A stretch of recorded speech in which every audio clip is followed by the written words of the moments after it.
Hello and welcome. Today we are going to be doing a quick interview with some of the cast members from Revenge of the Green Dragon. This place symbolizes what they all managed to build.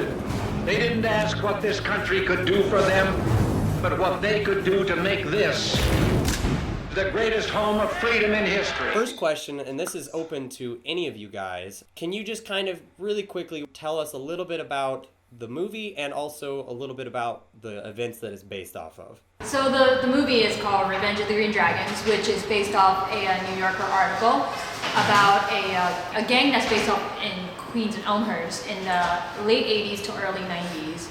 And they were the youngest gang who was the most violent, does the most extortion and killing. And that's what got the FBI's radar because of all the stuff that they were doing. And they decided to crack it down. And that was one of the first gangs they took down before taking down all the other Asian gangs. My role was this character named Fat Fu. He was a white tiger. He was like the underboss. My character, his name's Chicken Wing. He's, I guess, one of the enforcers in the Green Dragons gang. I played Bobo, who is the girlfriend of Ai-chung, so I guess I'm the female dragon. How much did you guys know about the actual events that is based off of before you were cast for the movie? I read the New Yorker article and that's around it. Yeah, I read it when I was auditioning for it, but previous to that, I didn't know anything.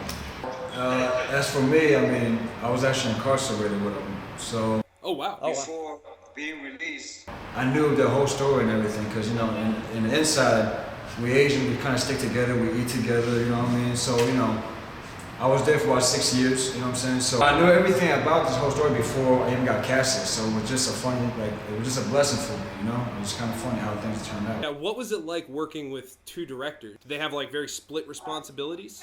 Yeah, Lau was more on the cameras and about the shots, and he knew every single shot that he wanted. And then Lou, he was one of the co-writers, so he was really more following up on story and continuity and getting the actors where they need to be, checking lines or changing lines. So he worked with the actors slightly more directly, but they worked very well together.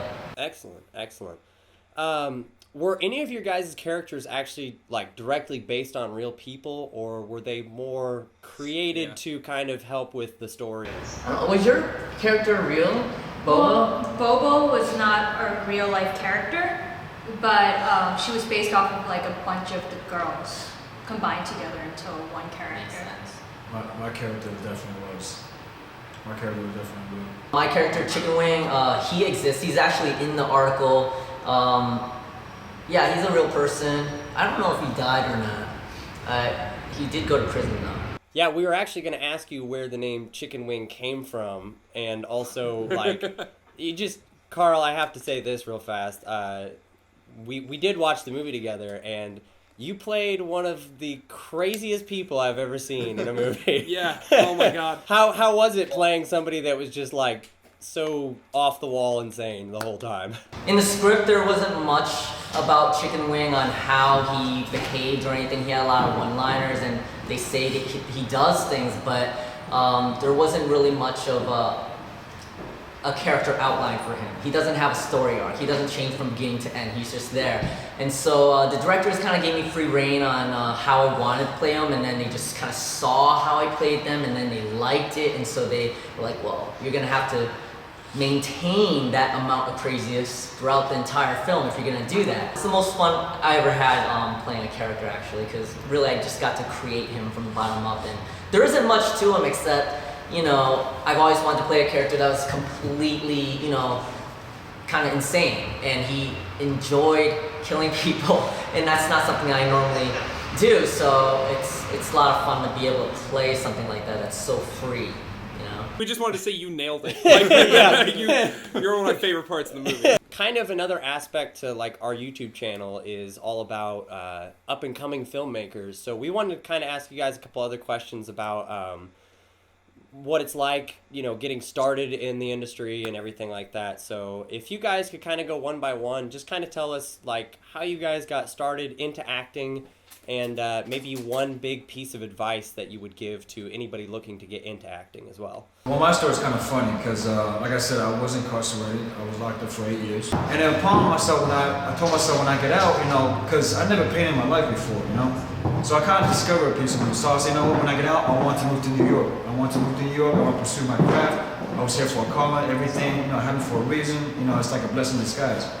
So, you know, in New York, there's a lot of opportunities, you know. So when I come out here, a guy just walked up to me around, I was been at 421 at a retail job. You know, I was on probation actually. I had to get a job. So he walked up to me and said, hey, are you a model? And I'm just like, oh my God, what's going on? Next thing you know, they started asking me, do you want to be in a movie? So I just took that upon, I was like, yeah, well, of course, why not? Why wouldn't I? And then when I heard about this casting for Revenge of the Green Dragons, it was just like automatic, like natural, you know? I grew up doing a lot of performing and stuff like that, singing, dancing, all that kind of stuff, and eventually, you know, my parents gave up on trying to make me do something, you know, practical. So by the time I was a junior in college, I still hadn't picked a major yet, and so they're like, okay, fine. And so I started over as a freshman in college taking acting. So I did 4 years of that. So I went to school for 7 years, and then I graduated. Then I moved to New York, and I pursued acting since then. So it's been like 10 years now, actually. This role was probably the biggest role that I've gotten so far in 10 years. So that's it's kind of a big deal for me. Well, I grew up in Brooklyn, New York, so I'm a New Yorker. And I went to school for business and advertising. And I was working in advertising for a bit while I was still in school. I think it was like my sophomore year. I was curious on what like acting is and what acting is about. And luckily I met a friend who then introduced me to an agency and management who then signed me on, and I started working since. I've been in the industry for, I want to say like 6-7 years now, and I've done a couple of films, She's in a lot of cool commercials, videos, a bunch of commercials. Yeah. Yeah, I got a film that was in Sundance that just passed, and then do you guys watch Gotham? Yeah, we were just talking about that actually. Yeah. And that's it. Awesome. All right. Very nice. As far as advice, I think everybody's journey is different, so it almost doesn't matter what you do, so long as you're pursuing what you really want to do, and I don't know, you gotta believe in yourself, and it's a matter of time. Because anybody can say they want to be an actor or a filmmaker and sit on their ass and not do anything. So you have to do something about it. Yeah, and this industry, a lot of people think it's really easy. Even when I first started, I'm like, oh, how does that work? It looks like, you know, you hear stories where like, oh, I got into this agency and you'll be set or something like that. And I'm here and you're like, oh, wait, that's not set. You still have to work for it. Yeah. And rejection is part of the process. Like I've seen people give up and they're like, oh, I didn't get cast in this job. I don't think I'm good. That's it. I give up. Yeah, the lifestyle of an actor is like you may land one job, but then that be it. You never know. So it's, I don't know. Not many people can kind of do that. It's kind of like freelancing in a sense. You know, if you guys freelance, you never know when your next job is. You know. That's why we keep casting ourselves. Yeah, that's true. That's why you gotta do your own work. I know Carlos is an artist, and I know Carl, you've got your YouTube channel and a couple other things. Can you guys tell us about like maybe where we can find Carlos's artwork and any other projects that you guys are working on right now? For me, I actually own a gallery now. We actually in my gallery as we speak. It's not an empty space, but we're putting the new pieces up right now. We have a show tonight.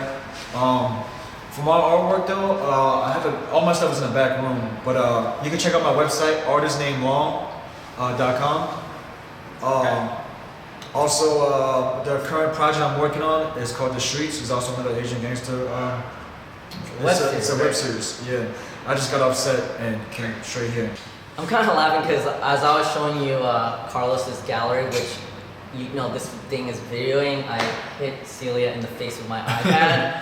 So I hope you cut that out because now it's on tape. So I got my YouTube channel where I review comics, TV shows, movies, and video games and things like that. And I'm kind of a mess on it. I don't know if anybody watches it, but I'm also working on a book. I'm editing a book actually, and working on a comic book. Well, aside from acting, I was a photographer, did some like photography. You can check it out on myname.com, just celiaau.com. And I've been directing like smaller like music videos, short films. I've got a short film that was in a couple of film festivals. If you YouTube this artist named Carl Mann, and the music video is called Shut Down. That's a music video I directed. Excellent. Well, you guys have been fantastic. Thank you so much for doing this interview. If you'd like to find out more about it, we're going to put some of the links down below in the description of this video, and be sure to check them out. They're a great group of people, and we've had a lot of fun talking to them. So thank you very much, guys.